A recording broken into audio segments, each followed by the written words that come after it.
like to pass the time to Chris. You all know, right? Chris is the right man. We thank the Lord that he's with Grab, and he hates Grab Ventures. So, Chris. Yeah, thanks a lot, SC, and very humbled to be here today with everyone. Maybe it would help if we could do a quick round of introductions, and then that will help me sort of tailor the presentation as well, and then I'll do a full introduction after that. Can we do that? Sure. Sure. So let me try to manage this, right? Susan, you go. Okay, my name is Susan Hoover. I'm Canadian, but I've been living in Asia, Indonesia, and Malaysia for the last 17 years, running missions programs, mission posts, Bible school, television show, and other ministries. Irene, and then followed by Kenneth. From Singapore. I know nothing about IT, so I'm just trying to learn to see what else can be done. I'm semi-retired. Thanks, Irene. Hi, I'm Kenneth. I run an organization called Solve N+1. It's an organization that facilitates social innovation for community development. So we serve communities within Southeast Asia, even in Singapore as well, that are vulnerable. John Ong and then Alan. I'm stationed in Singapore. I'm a good friend of Su Qian. I used to be a management consultant, so now I'm trying to do something in the IoT area of business. Hi, I'm Alan. So I've been doing more of the banking and financial software for the last 15-20 years. So now doing more some fintech stuff for financial inclusion. Jonathan, then Lena. Hi, I'm Jonathan. For the last 6 years, I've been running a business as missions focused in the hospitality space. So we need to set up a platform for missionaries to serve in creative access nations. So currently we are in 3 nations here, in Singapore, in Vietnam, and Cambodia. Hi, I'm Lena. I think this is my first time meeting Chris online. Hi, Chris. Yeah, I'm interning at DM360 and I'm helping Su Chen. Yeah. Russ, Samuel, and Wei Ming. And good morning, I'm Russ Martin, also Canadian, and living here in Singapore, but lead digital strategies for the Asia Pacific region for Crew, and also doing a EMBA online at a school called Quantic. So I think this learning will help me win my courses as well. Hi, my name is Samuel. So I'm currently in the medical devices space, and I'm also the co-founder for M Society, whereby we are trying, whereby I partner with a trader to actually teach like the lower income and middle income, especially the youth as well, for financial literacy and all this.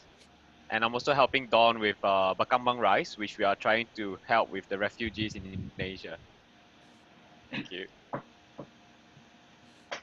Hi everyone, I'm Wei Ming, and I'm actually with Kenneth in the social innovation space. Yes. Got it. Thanks a lot, everyone. Let me share my screen and let me know if you guys can see this. Is that okay? Yes. So let me introduce myself as well. First of all, let's make this a really interactive session. And you know, there's a wide range of folks here, very different backgrounds and different, I guess starting points, right? So this presentation is meant to be sort of fundraising 101. So a very basic look at fundraising, especially from the startup perspective. Let me introduce myself. I worship at Adam Road Presbyterian Church. I've been Christian for X years. It was actually my wife who brought me to Christ, which is quite interesting. I actually grew up in a Catholic family. But one of the things I do as my full-time day job is I head up Grab Ventures. And what Grab Ventures does is that we basically do 3 things. We we build startups within Grab. So it's typically called venture building.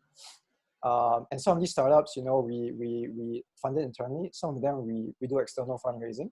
So for example, one of my startups, which I built, it's called Grab Wheels, and recently raised 30 million from a strategic investor from Taiwan, right?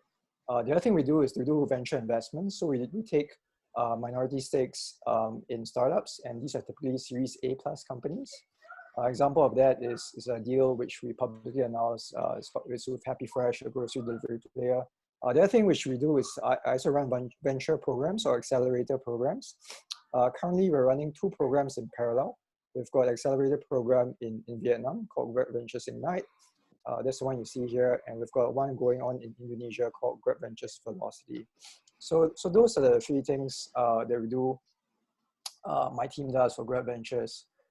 So today what I'm going to cover is 3 things, right? I'm going to talk about funding types, fundraising stages, and so what do VCs look for in general, right?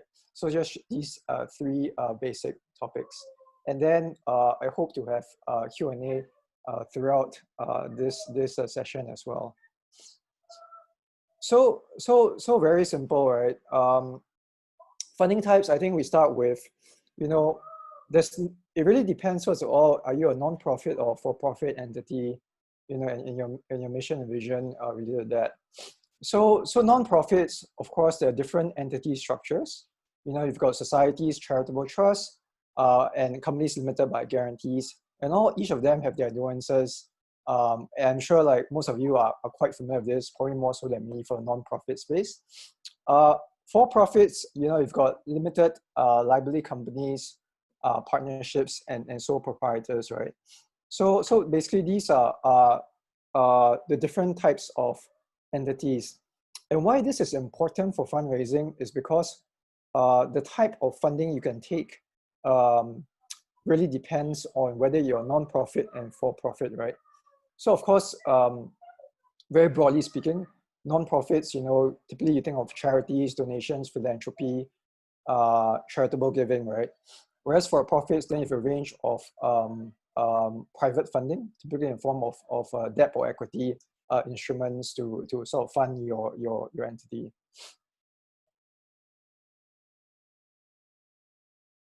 But perhaps more interestingly, then because my angle is from the VC, which is basically the private fundraising portion. So let me explain more about the VC fundraising stages. So VCs are basically stands for venture capitalists, and venture capitalists are a subset of basically equity investors. So typically you hear, you've got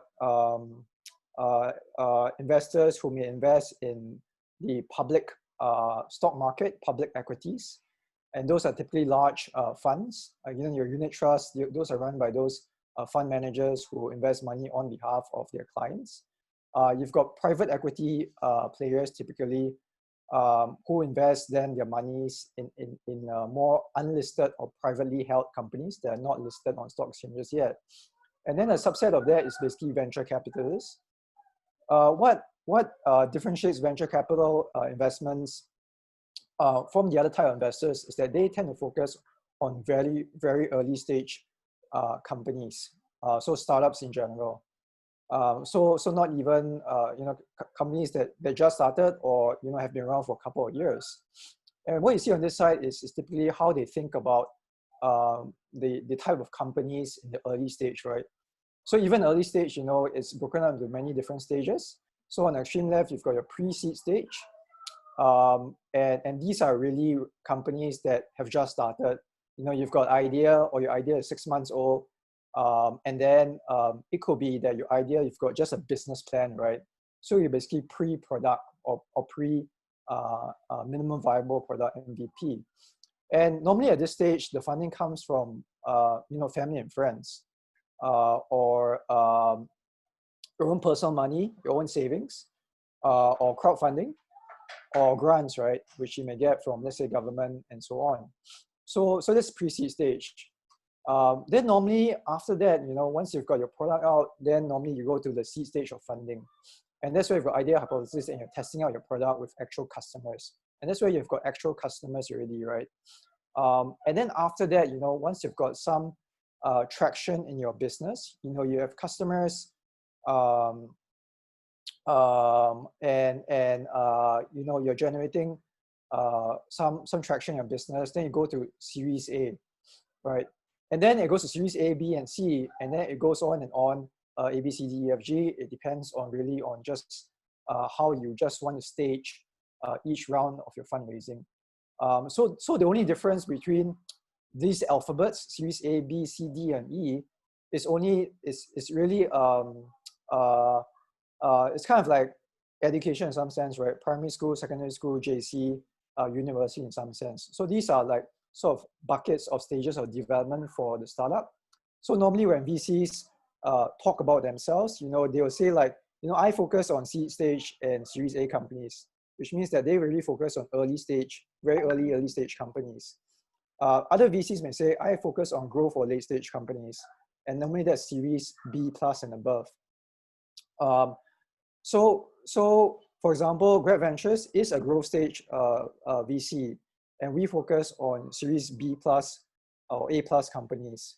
And that's because all VCs have a specific investment thesis that they invest with, right? Or a specific area of specialty. And that's important because that's their business model.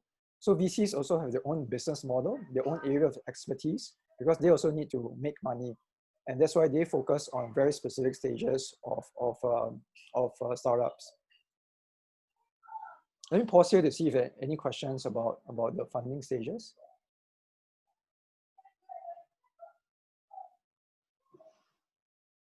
Hey, Chris, when does typically people start going for public listing?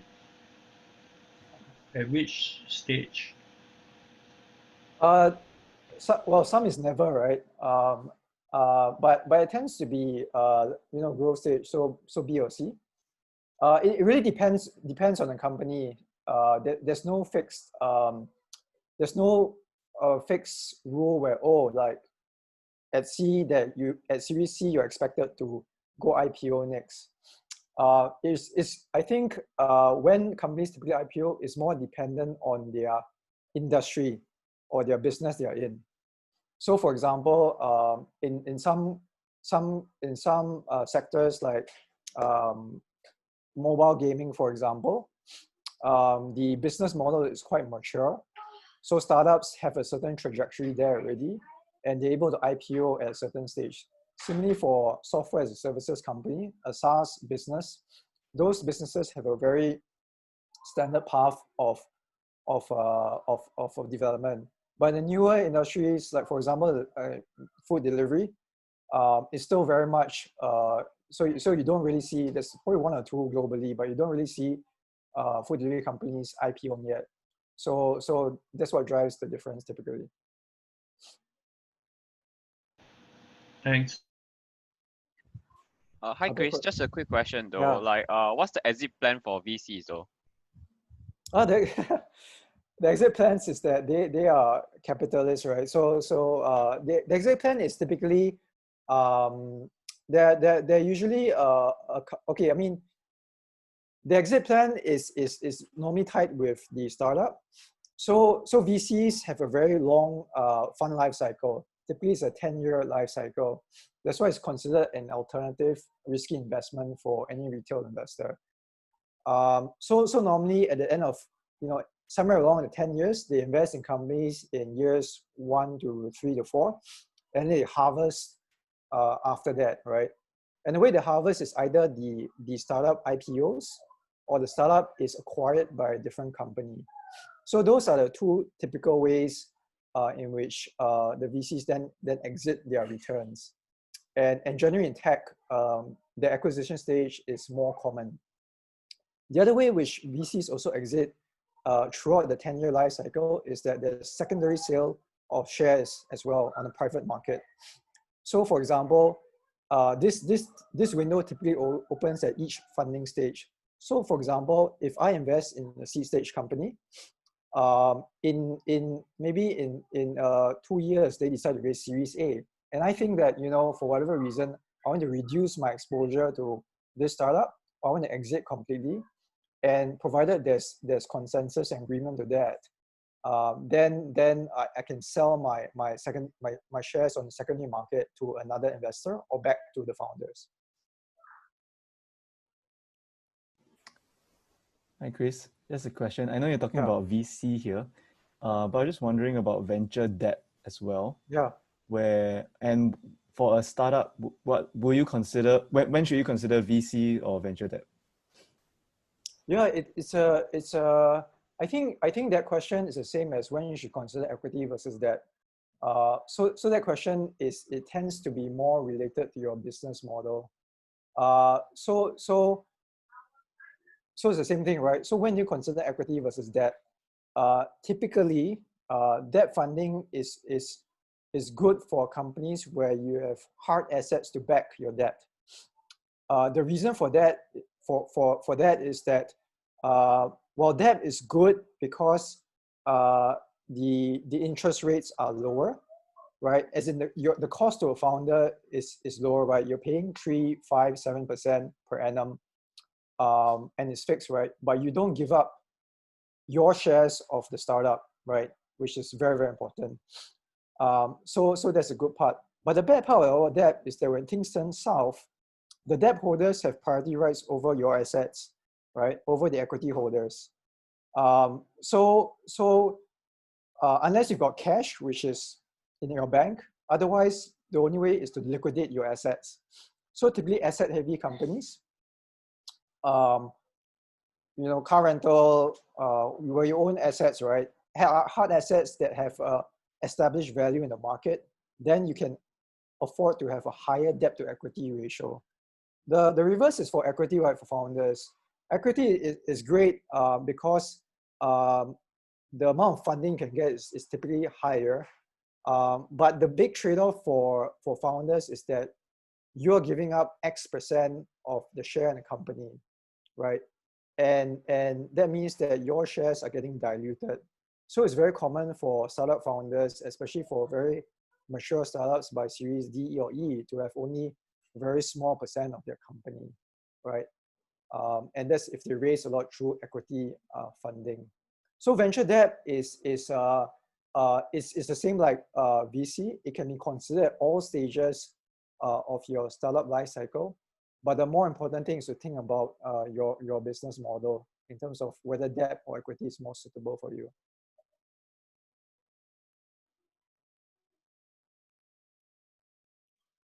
Yeah, thank you. Thank you. Sure. Let me move on to the next one. So this is VC funding, right? And then this is on the left, you've got number of deals in Asia by just deal count, and the colors are just the different stages as we talked about just now. So the turquoise color, angel and seed, you can see is the biggest chunk, and then Series A, right? So basically Series A plus angel, those are majority of the deals in Asia. So you've got about 2,000 and 3,000 angel and Series A investments in 18, 19, 17. That's quite consistent. Whereas the light brown, the brown and the pink are the later stage. So more deals, many more deals in angel and seed and Series A, much fewer deals in B, C, and D. But it's flipped when you talk about the value of money invested, right? So that's why you have the chart on the right, and that's the reverse, right? The turquoise and the dark blue is a small percentage, but you see the Series B plus and above, the light brown, the dark brown, and the pink are majority of the deals. And it's just the nature of the funnel of how startups progress, right? You've got a lot of startups with great ideas at the friends and family angel stage. You go to seed, you know, A and then B, and a lot of them basically cannot succeed or die off as you go down. So it's a very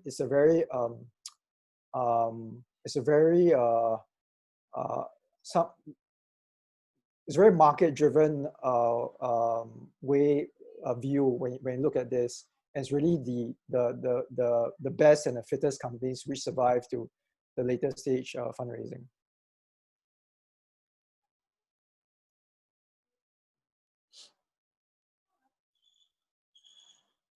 So the next thing is what do VCs kind of look for, right? There's basically just two things, right? It's the pitch, right? Can you make a solid pitch to convince the VC or the investor, whether it's VC or venture debt funder here, and the pitch deck, right? So there's these two components. So basically the pitch deck is where you can prepare a lot, but I will argue that the pitch is equally important for VCs. So the pitch tends to be, presentation 50-50 Q&A.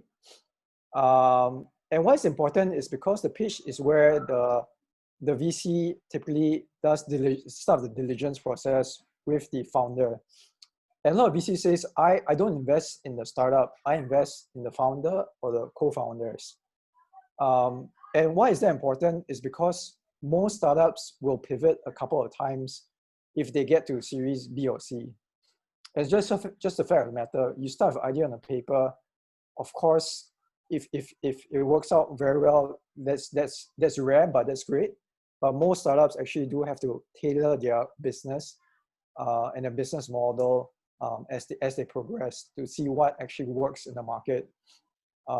So therefore, VCs are always very interested in the founder because they know that good or experienced founders will know how to pivot. And even if this startup currently fails, the serial entrepreneur founder will start his next business, and the chance of success for his second and third startup is actually significantly higher than the first startup. The other thing that's always very important in a pitch is that the metrics and the unit economics, i.e. what drives your profit in terms of revenue versus cost, is very, very important. Because ultimately, VCs want to invest in companies that will have a very clear path to making the business sustainable or profitable at some stage.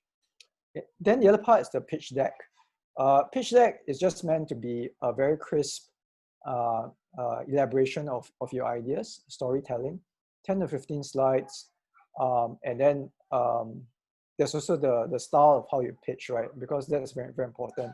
And let's link back to the first part, right? Because when VCs talk to the founder and hear them pitch, there's a qualitative aspect in terms of how they are assessing the founder, right? How he talks to the VC, and how he establishes the rapport, how he talks about the metrics and the business will be a reflection of how he manages his startup, his business, and his employees. So that part is very important.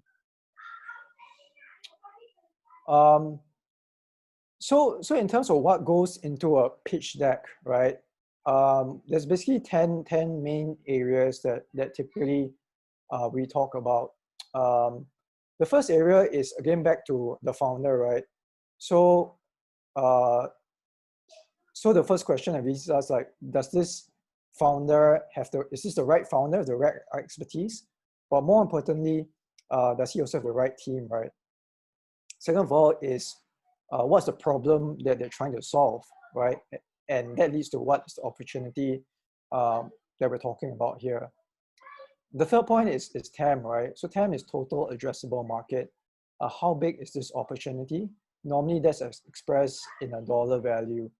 For e-commerce, normally or retail, that's normally gross merchandise value. For each industry, there's very specific metrics on how they talk about the opportunity of the market. The fourth point typically is about competition, and always it's all about not just knowing who your competitors are and what they're doing, but also how you are different from the competition and why your customers would choose you over the competition. The fifth point is about the business model. Basically, what actually are you planning to launch? What's your business? And of course, how you make revenue or money. The sixth point is about showing past or recent performance, especially for Series A, Series B. What is your performance to date? Are you showing a nice trajectory of traction in whatever is your most important operating metric? The seventh point is about unit economics. So the difference between unit economics and a profit and loss view is that unit economics takes into account of how the revenue minus the costs are for each transaction or each order or each sales that you're making, depending on your business or what you're selling. So normally that's important because once you sort of know how you are making or not making money on a unit level, then that's the first step to achieving good profitability. So that leads to the other point about financials. It's again how you make money. The ninth point is about capital raise, right? So if you're asking for X dollars, then what will you be using that money for? And is it done through a thoughtful process? And the 10th point is really about customizing, right? So are you sort of customizing your pitch to the investor? And I'll talk more a bit about that later on. But again, let me just pause here to see if there are any questions so far on what I talked about. So does it mean that when you're pitching to the VCs, if assuming you're a very marketing-oriented person, but not a financial person, then it would make more sense that you make sure that you have a financial guy next to you who tells all the numbers whilst you are the salesman. Would that make more sense? That's exactly right, Irene. So good founders and good CEOs know their strengths and weaknesses. A lot of founders are either technologists, because I was a developer, but I need a finance guy or a sales guy to complement me. So let's have a co-founder. And the reverse also happens. I'm a very operational guy. I'm a marketing person, but I need a tech guy or finance guy to help me. Yeah.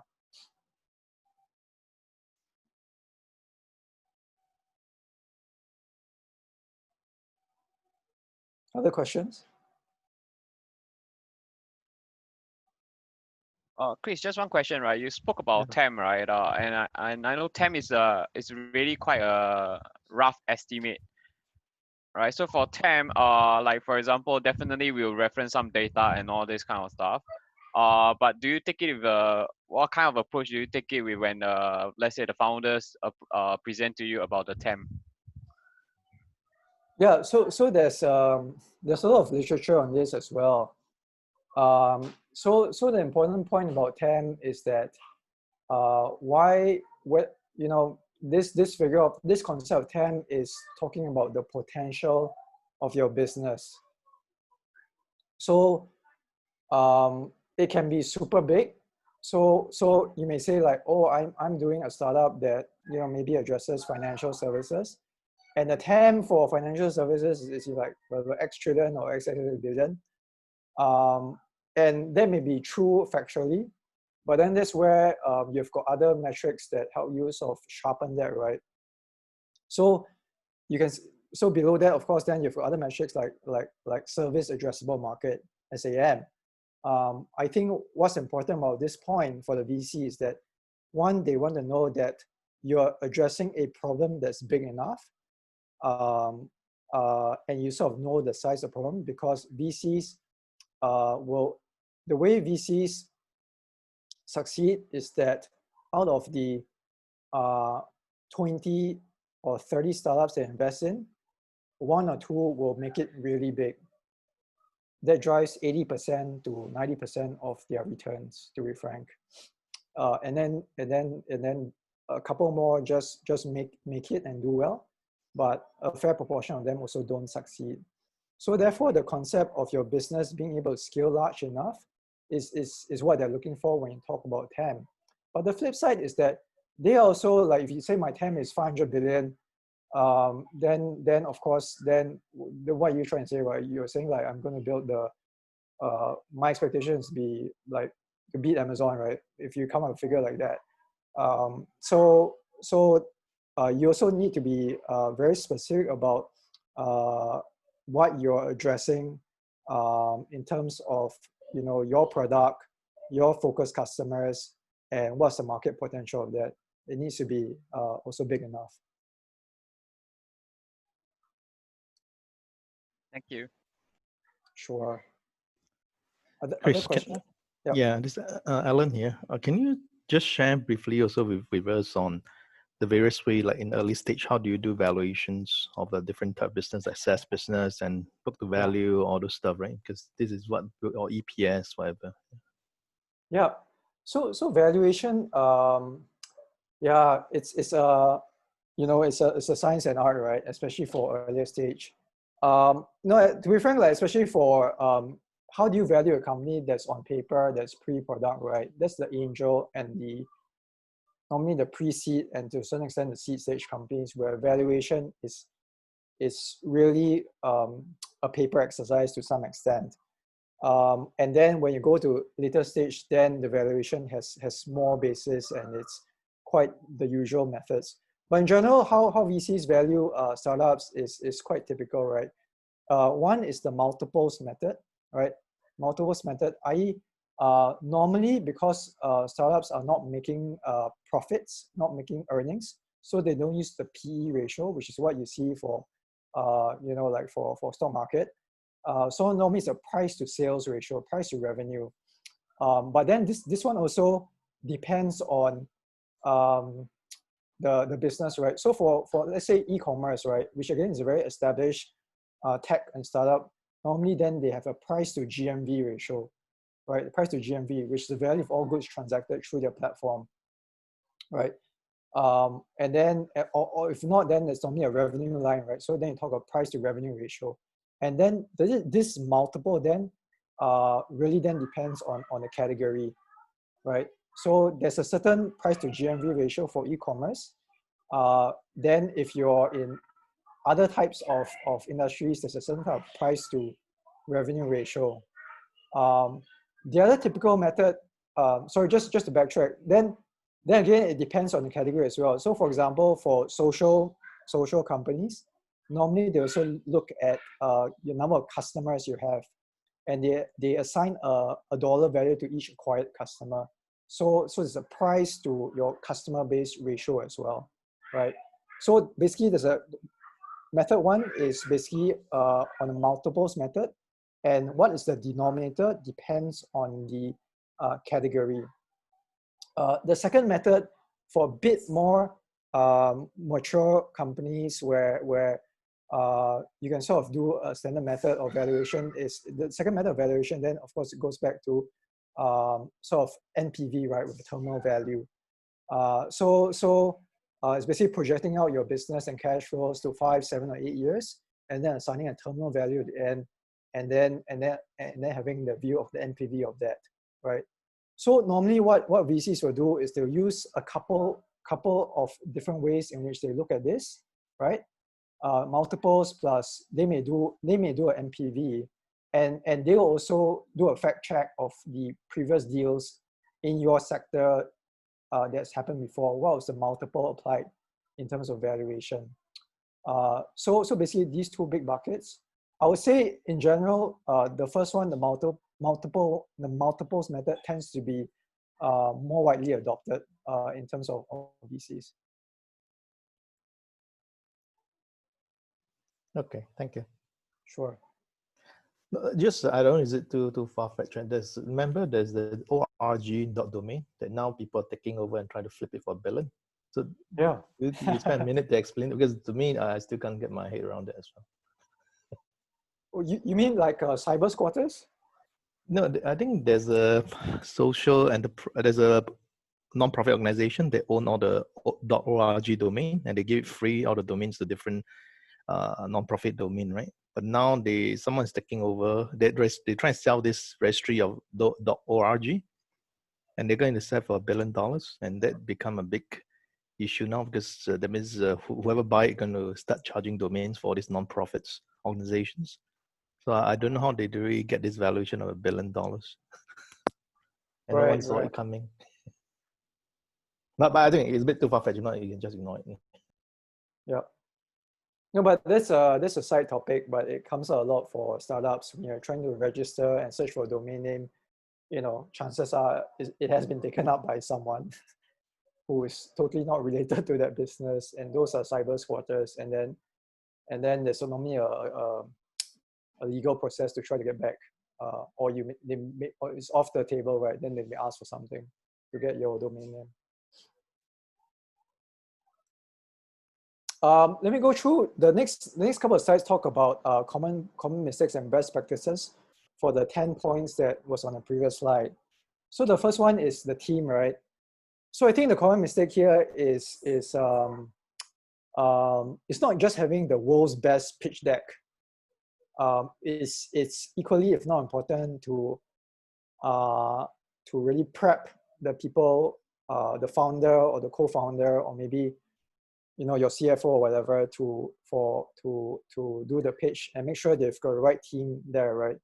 Because for early stage startups, it is business idea is nice, but founder capability and execution capability is even more important for the startup to survive in the early days. So best practice is all about the founder, resilient hustler, i.e. he just does what it takes to get the business off the ground. And we all know, those of you who know that startups is actually very, very, very tough. It's really a lifestyle choice for founders. And all the good things you read in the press about it actually hide a lot of the very, very tough issues that all founders go through, and psychological issues as well, because that's what it takes to have a successful startup. So really talk about the core team's experience, motivations, and why they're doing it, right? It can't be, I was trying to, it's just like, it seems like a nice thing to do, so I start listing out. Then like when tough times come, you don't want founders that will just quickly switch to something else, and then all the effort that's put into the founder and the team and the startup just goes away. Problem statement: what is the opportunity, right? So very important is you are trying to solve a specific problem or an unmet need in the customers or society, or for B2B companies, right? So what is the problem context? What is the unmet need? What is the real opportunity here?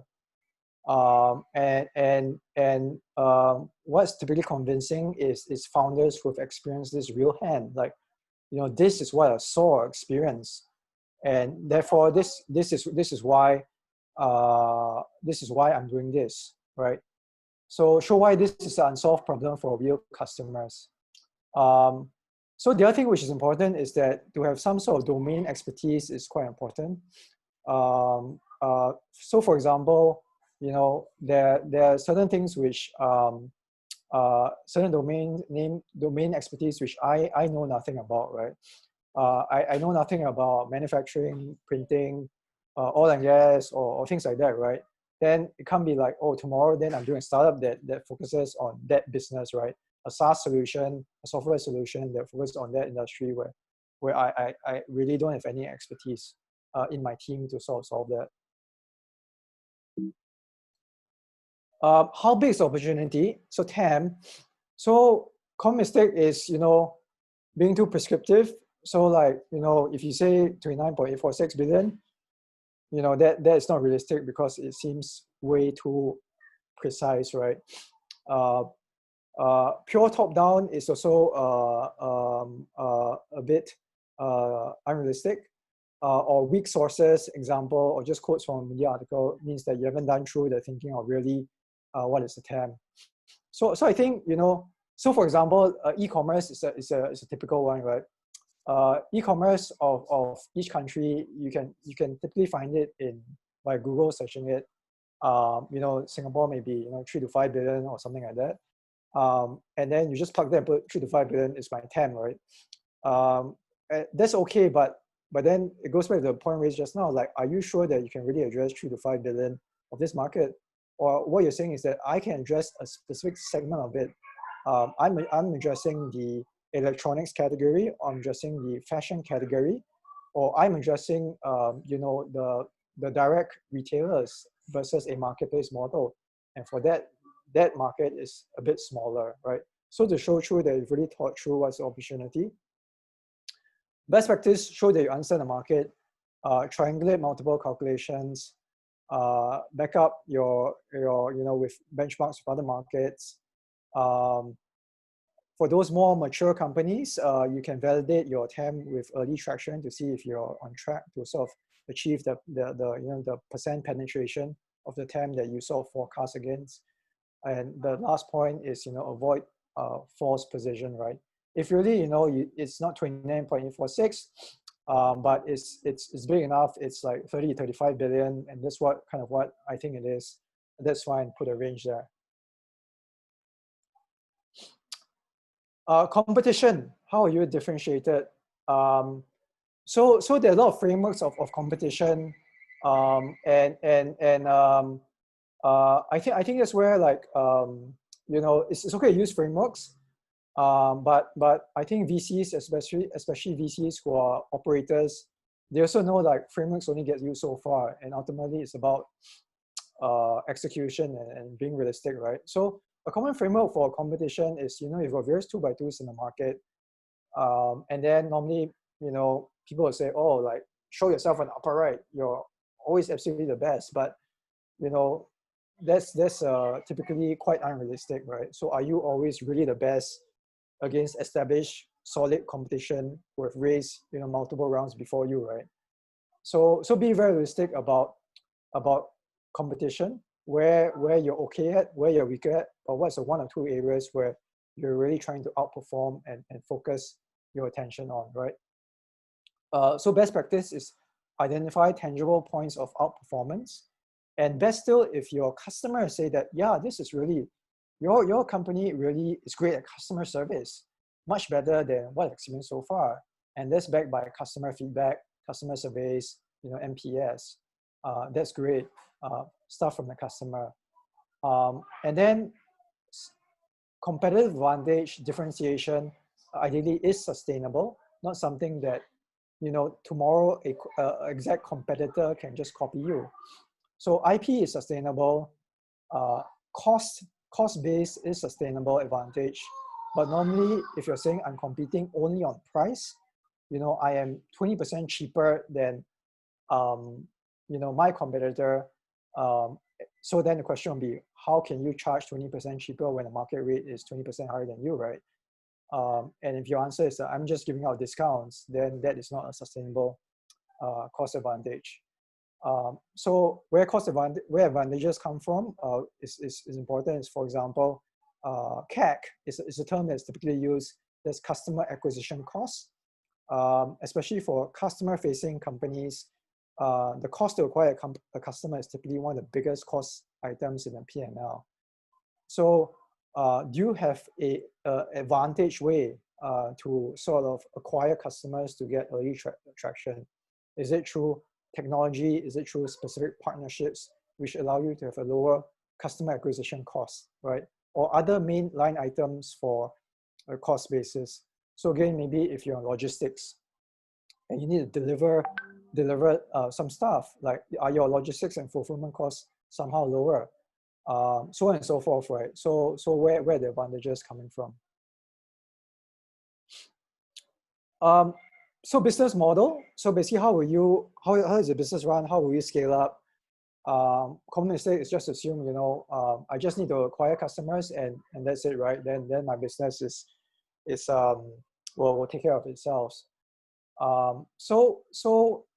Especially for earlier stage companies, how you build out your customer base is very important.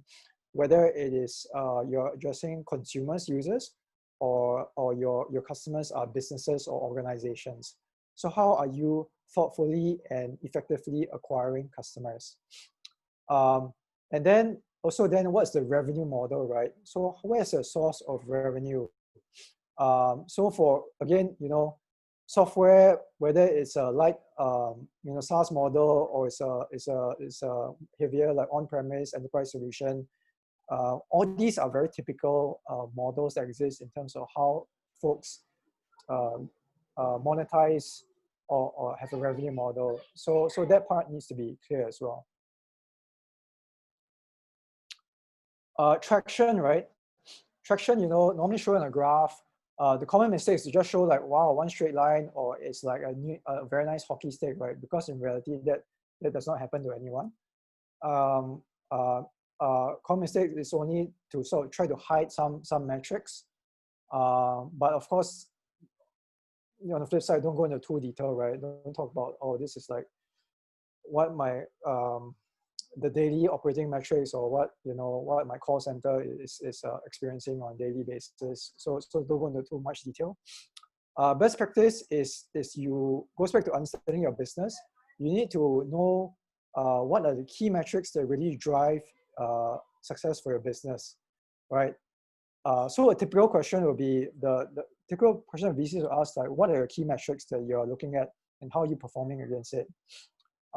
And you need to have that, the key metrics are these two things, and this is why they're key versus everything else that you can measure, right? And again, the key metrics are typically quite standard for each business, but they may also vary according to the stage of your business, right? So for example, in early stage, it may be about acquiring customers again. Therefore, my key metric is about customer acquisition cost. Or maybe for you, it's about scale, right? So I need a scale measure. Or maybe for you, it's about the size of the order, right? That sort of drives your economics. So then you track the size of order, right? And then you want to show progress on those key metrics in a graph, right? So early stage tends to be about growth, the growth operating key metrics. Later stage tends to be about profitability metrics in terms of the key metrics. Okay, so unit economics, the common mistake is having what you see are typical profit and loss statements for any company or any listed company. So what is a mistake is not including what I talked about is the unit economics of how you make how the revenue and variable costs play out for each sales or each transaction or each customer order, because that's very important for VCs. So the best practice is that if you don't really have it, if you're super early stage, having very simple and clear assumptions. Also understanding of the difference between fixed versus variable costs, right? So when it comes to unit economics, normally we're talking about variable costs only, right? Variable costs, for example, for every sale you make, you may incur some transaction costs. For example, you may incur a cost for payment companies to transact to make the customer complete the payment or transaction. So that's a variable cost. Or you may say that I always need to give some sort of discount because I'm early stage. That is a variable cost as part of the unit economics. But fixed costs will be then, like, of course, the staff and salary costs, the rental costs, the development costs. Those tend to be the fixed costs. And then ideally you don't want to go it all the way down to EBITDA, which is earnings before interest, tax, depreciation, and amortization, really the bottom line. Contribution margin, there are various definitions of it, but essentially it's just revenue minus all your variable costs. Normally that's contribution margin. Financials is there a question? Yes, Chris. Yep. I was wondering, the temptation, right, to exaggerate, whether it's unit economics and all that, at this so early stage, is quite, I think, quite real, right? And how do you, as a VC, I guess more from a VC perspective, right, suss out, what is exaggeration and how much of it is even fake, right? I mean, is that something you all encounter quite a fair bit from a VC, or it's not a real issue? Yeah, it's very real, especially for earlier stage companies. For example, if you know you're just 6 months in your business, and you show a VC a 5-year P&L projection, which is necessary, uh, but I think that checks the box. But for earlier stage companies, it tends to go back to more like, is there potential for this idea, and are you the right guy to execute it? Is the main considerations.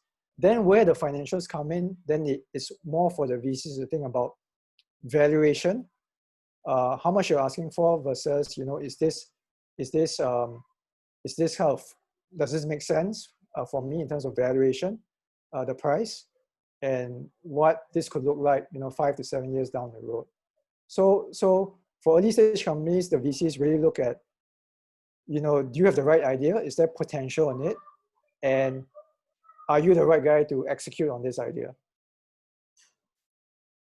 Thanks.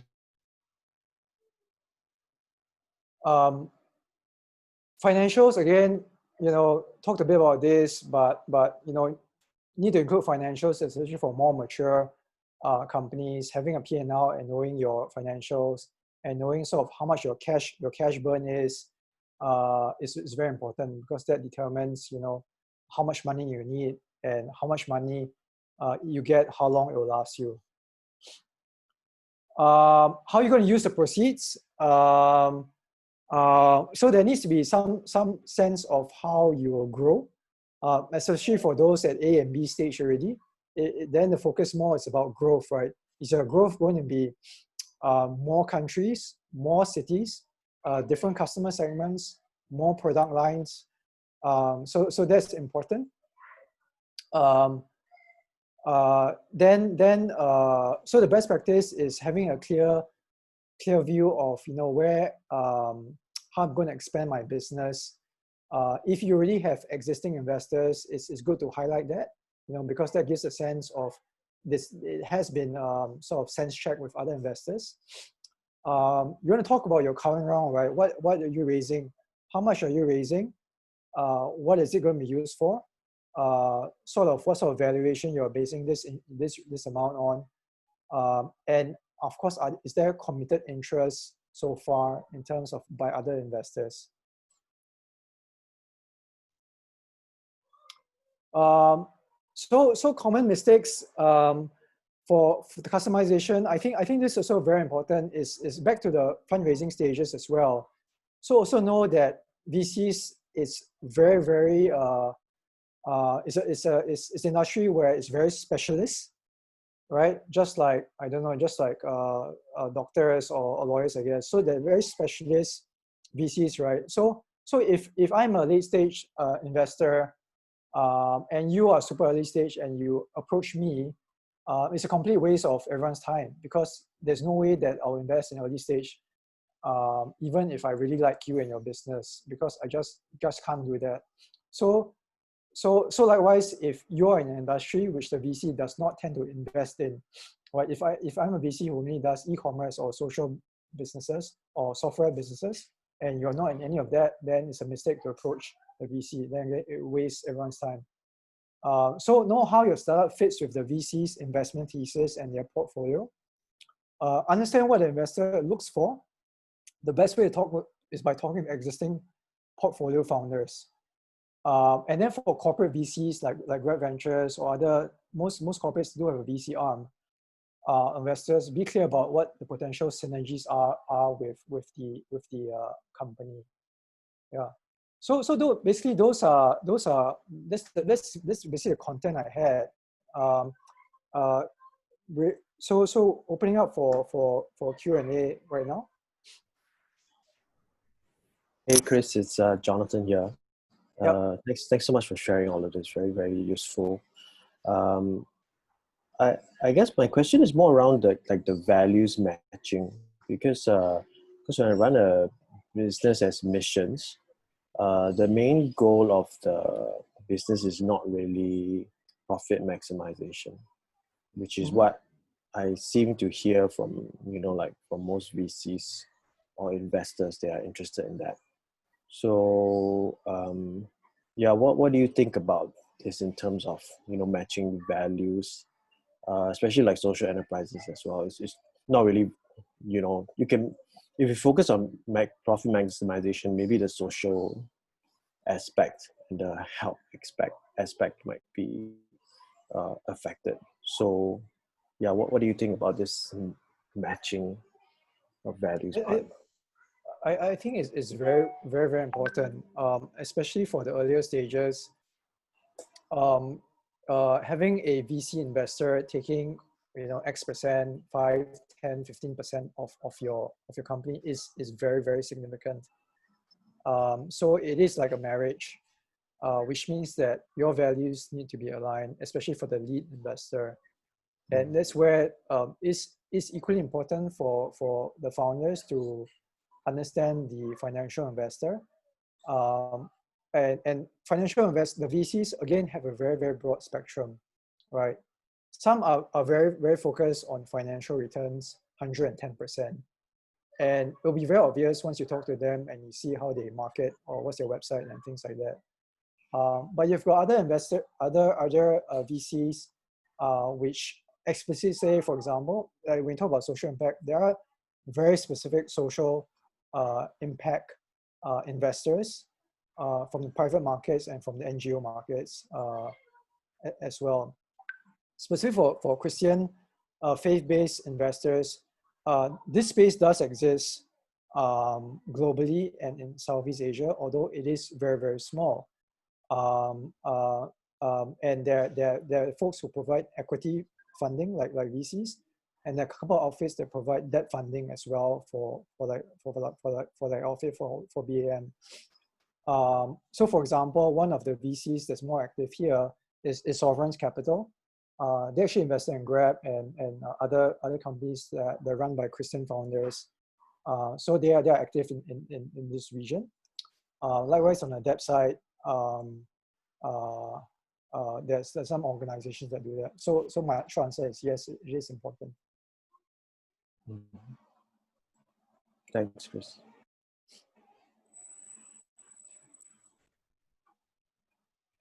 Other questions or comments? Yeah, Chris, just one slide earlier, right? You talked about hedging against valuation. Can you elaborate on this point? What do you mean hedging? Is it been conservative or fudging, or one slide before this? Hold on, huh? Yeah, you talk about, I mean, it's just a simple point. Is it hedging while communicating? One slide down. Hedging while communicating valuation. Yeah, that's the point. Common mistake. I think it's being, so while you don't want to say, oh, like my company is super valuable, likewise you don't want to say when pushed, like, are you sure your company is really worth, like 5 million? Like, what's the basis?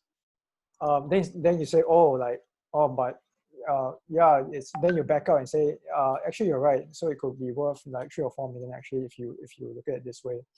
So I think it's coming to the VC being very clear about what's the worth and value of a company, and what is the method that you sort of reach that to sort of arrive at that valuation. Okay, thanks. Would most VCs be looking at operations which have already started, so that at least you have a feel of whether they are doing something or it's just a wild idea on a piece of paper? Good question. Then it goes back to, remember I had that slide on the funding stages. Normally those guys who are willing to support you just by a piece of paper will be your friends and family, right? Then if you have a bit more than a piece of paper, then you can go to angel investors, right? Maybe with a 10-page business plan, and you say, yeah, this one is quite interesting. Here's some money. I'm willing to invest in you. And then, but for sort of professional institutional investors, which VCs are, then normally they depends on how early. Even for the seed and pre-seed, it can't be just 5 pieces of paper. So for VCs, even for the seed stage, they are looking for is post-product typically, i.e., you need to have a product out there. I need to, like, if it's an app, where's the app? Like, otherwise it's just like there's too much risk involved.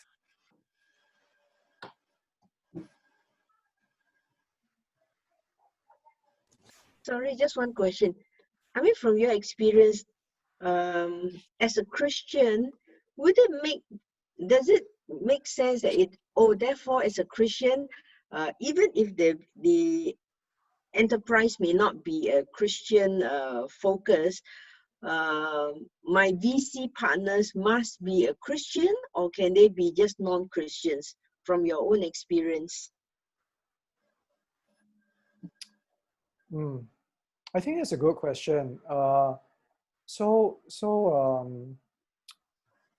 give you 2 perspectives. One is so I'll give you the example of Grab actually. So Grab was founded by 2 co-founders. One who's a very strong Christian who always talks about being a pastor, and therefore his first few rounds were friends and family. But then the Grab was actually started as a social enterprise. But when he came up with this funding issue, then he realized he needed to be converted for profit. And then the first set of investors were indeed, he was trying to look for very culturally aligned. And that's why Sovereigns was actually one of the early investors in Grab. But then as the company scaled up, then you realize that is definitely not enough. And you will have to take money from investors who are totally capitalistic, right? SoftBank, right, is an example. And then you just need to manage that. But that's where Christian founders operating startups, in a fallen world, that's why your core beliefs need to be very strong. The other example I give is actually Grab Wheels, right? So Grab Wheels, when I raised 30 million for it, my capital raise was very focused on, I needed, what would help the business is capital, yes, but I also needed a strategic investor. So they are a manufacturer, and that was important for the business. Are they Christian? They're not. But does it impact the way the business is run and how the team is run? It doesn't really matter. So that part's okay.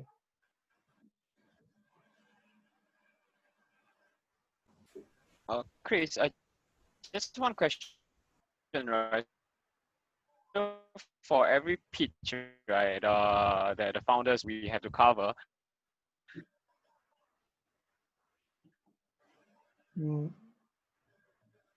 I think I can't hear. How long it typically? Yeah, I think you're breaking up. We can't hear you.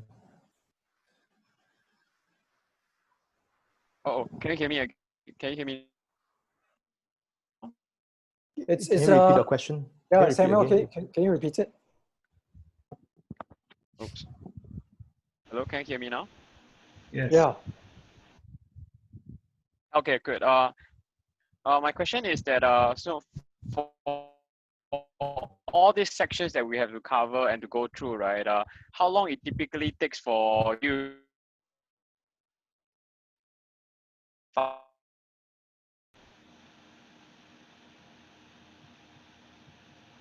through this entire pitch and process?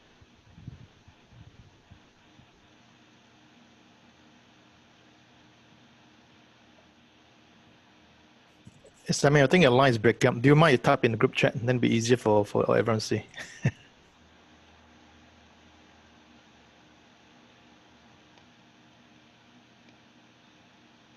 Yeah.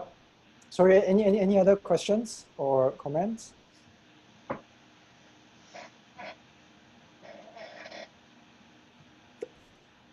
Yeah, Chris, just want to check, because on valuation, I've seen some with a lot of cash flows and get build up on the valuation. I know cash flow is a difficult thing, right? If you're not finance trained, but you need to show that to defend the valuations, and that will impact the investment and also the dilution equity.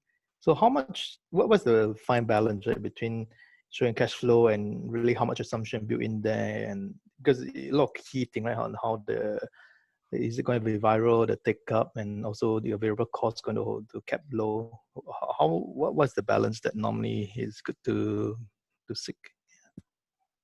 Yeah, so especially in tech, there's a lot of negative cash flow in the early years. So that's okay.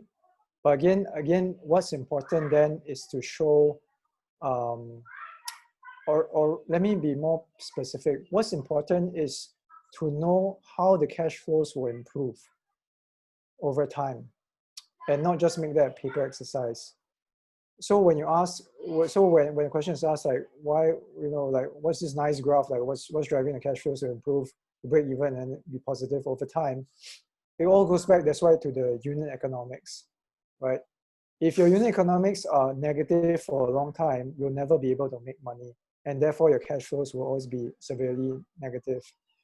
But if you understand your business, you understand what improves the economics, the unit economics of the business, and how I'm working very hard to improve those one or two levers, then your profitability will start improving over time. Then your EBITDA will improve over time, and then your cash flows will improve over time. So that's what VCs look for. They look for understanding of the economics of the business and how what needs to be done in order to improve the profitability of the business. Is it just about scale, which is okay, but typically that is not the only answer. Normally it's a couple of things that will improve the profitability of a business. Hope that answers, Alan. Yeah, thank you, Chris. Question was Samuel. Sorry, John, go ahead. Yeah, Chris, besides looking at the normal fundamentals, let's say the founder, the competence, the skills and the network, etc. What are other goodwills that you look for as a VC in a company that actually will value the company higher? So your question is what is the goodwill that the company looks? I mean, VC will look beside the normal, technical skills, then product, and whichever. Mm-hmm. Like network, and all this sort of thing. You mean for the founder or the company? For the company and the team. Mm. So what specific skills is it? Is your question? Yeah, do you look specifically, let's say, beside the normal, like the product itself, you look at their connections. Oh, yeah, it's not really. It really depends on the business, actually. So for example, if you're B2B, your SaaS or your software or your customers are enterprises, of course, then what helps is that you have let's say a couple of relationships or contracts with companies already. That's good to show traction. But really, like, if you're talking about the specific person, what's more important is what we talked about, the being a hustler, being resilient, being passionate about the idea, and having the right complementary management team to execute on the business. That's most important. Thanks. And let me just address Samuel's question, as we have to cover all these sections. How long will you take to cover this pitch? So normally, it's standard, right? Maybe it's a 1 hour session, and you do want to budget maybe like to complete it in like 20 to 30 minutes max. So that's kind of the time you have to budget. Sometimes it may just be half an hour, then you just need to shorten everything.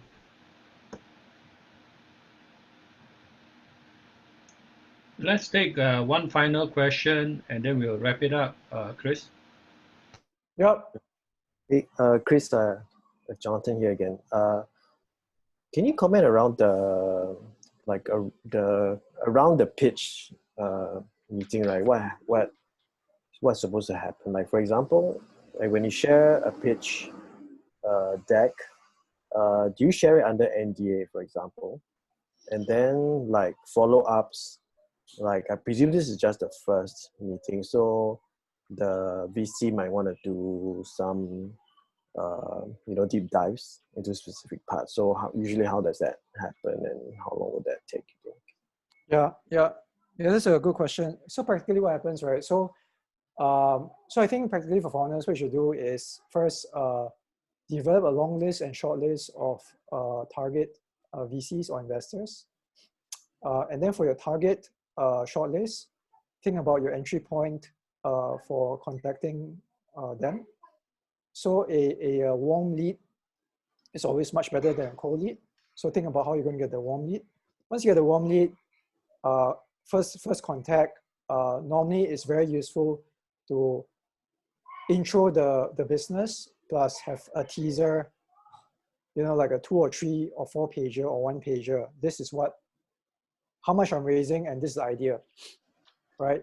So basically make it easy for the VC to immediately say like, in just by reading this, do I want to meet you and spend more time? So once that's done, then it's a session where then you actually then do the pitch. So for this part, right? In general, I would say, are there strict? So I don't want to be specific in answer. I don't know what's the legal answer to be frank, but typically there's some startups ask VCs to sign an NDA. And in general, I would say most VCs are okay to do that. But I think there'll be a small segment of VCs who will not be willing to sign an NDA or thinks it's not necessary. Other startups, a fair proportion, don't really care about NDA. And to be frank, I think it's actually not important at the fundraising stage to actually try to have an NDA, because to be frank, a lot of ideas are really not unique, and VCs receive hundreds of thousands of pitches, and it's a fair chance that there's even if your idea has very strong IP, the VCs have it will be unethical for the VC to take the idea and try to execute it on their own or try to launch something at the side. VCs generally don't do that. So for example, a lot of the pitches I receive don't have NDAs, and that is totally fine. Yeah. Hey, Chris, sorry, just one last question is in the chat group asked by Wei Ming. Yep. Let me take a quick look. Are there impact investors that are willing to invest in companies that are viable but not? Yes. So there are, right? So as I was mentioning, I think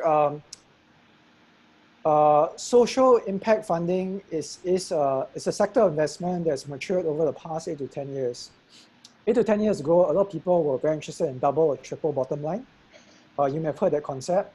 So there's this class of investors right now, social impact investors and social impact funds, which specifically focus on companies that are giving back or explicitly say, like, in addition to being sustainable, I also measure community impact. I also measure environmental impact on one of those metrics, and that's equally important for them. So yes, there's this class of social impact investors. And again, some are VCs, some are larger funds, some provide that.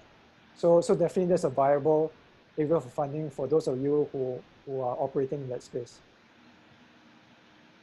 Sovereign Capital is more of a technology VC. So they are not a social impact fund. They are basically just like any other tech VC that you see in the market. It's just that they invest in Christian founders, actually. So there's a small segment of VCs who are faith-based investors. And I think that's a good segue, actually, to sort of talk about this, right?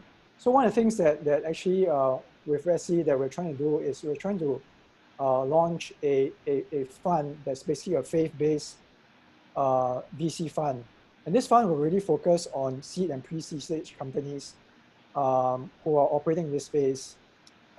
So So we'll be looking for founders who are mature Christians, who are explicit about furthering God's kingdom as part of their business and in their community, but are also have the right business model such that it's right for them to be looking for private money, private capital to scale their business, right? Because it may not always be right for your business. Some organizations and purposes are very well suited for philanthropy, and that's great. But some other businesses where you think that going down this for-profit route will help you scale faster is the type of businesses that we're trying to support and grow. So technology-enabled startups, they're trying to grow God's kingdom, will expand God's missional work, but also have a double bottom line of sustainability, but also doing God's work. So that's something that we are looking out for right now.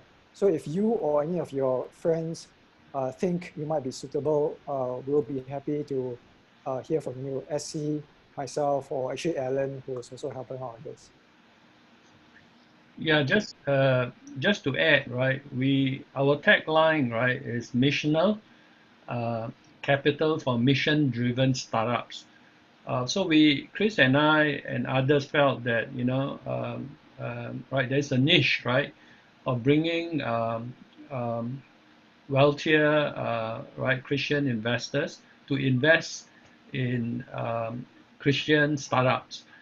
So it's both, right? It's kingdom impact and commercial impact, so to speak. Don't know exactly how it's going to pan out, but do pray along with us. So far, God has been very encouraging. The kind of advisors, right, who is willing to come on board, really encourage us and all that. So we'll share more, right, when this is ready to launch, probably quite soon, right, in the next few weeks, Chris. Fingers crossed and praying for that. Yeah. Okay. Thanks so much, Chris, for sharing. I sense you are sharing your heart too, of all that you have learned, over the years, and now recently with Grab Ventures. We pray and hope, right, there will be many more like Grab, founders who are committed, missional believers, and therefore it will hopefully show in how they share their hopefully platform and how they share their wealth. And the more we have, right, then we can enable a lot more missional startups that will hopefully bring the gospel far and wide. Okay, that is our prayer. So please pray along with us, and we do pray for the rest of you who's thinking of a startup or two. Do circle back, right, when we make it known that Digital Mission Ventures Private Limited is launched. Okay. Alan, maybe you want to just close us in prayer and pray for all who have attended, and then we can close. Thanks, Alan. Okay. Then let's pray. Father in the Lord, we thank you for the sharing by Chris, also this community that attended this morning. We talked about venture capital lists and how the various models fund the business and seed the business. Lord, I pray a lot that we put all this, the DM venture fund and the setup, and also the community of people that are working to bring you glory, to focus on the Great Commission, also bring jobs, also bring your spirit and making us salt and light in the marketplace to fruition, not through the active working through the Christian community in the ecosystem. Lord, pray, Lord, humble us and grant us unity and give us clarity and wisdom, Lord, as we seek to each other to further under the Great Commission, Lord. Lord, I pray, Lord, continue to watch over us and our family during this COVID time, that we draw alternative means. Lord, but we trust that you're the only one that bring things to fruition if we are aligned with you. Lord, teach us to constantly walk under you and not before you, Lord. Lord, pray all this name of Jesus. Amen. Amen. Amen. Amen. Okay then. See Thank you you, all. everyone. Thank you very much, everyone. Thank Thank you, you. everyone. Thank you, Thank you, Chris. Thank Chris. you. God Thank you, bless. Suchan. Thank you. Bye Yes. bye. Take care. Take care. Bye. Bye.